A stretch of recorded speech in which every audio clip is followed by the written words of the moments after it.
এই ওয়ার্ডগুলো না জানলেই নয়। ইনফ্লেশন মুদ্রাস্ফীতি বা দ্রব্যমূল্য বৃদ্ধি বা মুদ্রাস্ফীতি।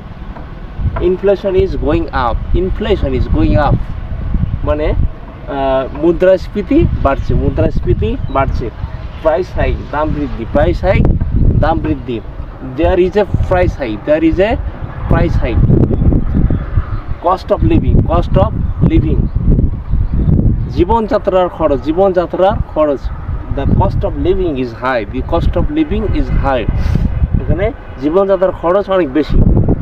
আবার এসেনশিয়াল কমোডিটিস নিত্য প্রয়োজনীয় পণ্য। রাইস অ্যান্ড অয়েল আর এসেনশিয়াল কমোডিটিস। চাল আর তেল এগুলো হলো নিত্য প্রয়োজনীয় পণ্য। হ্যাঁ, আমরা এখানে নিউজ পেপারে এটা লেখা ছিল না, তবে এই ওয়ার্ডগুলো আমরা এটা সিলেক্ট করেছি যেন, আর সেন্টেন্সগুলো আপনাদের জন্য সহজ করার চেষ্টা করেছি। আশা করি ভিডিওটি ভালো লেগেছে। আপনারা ইংলিশে কোন নিউজ পেপারটা পড়েন, ডেইলি স্টার বা আল জাজিরা বা আদার কোনো পেপার আপনারা কোনটা পড়েন সেটা আপনারা কমেন্ট বক্সে অবশ্যই জানাবেন।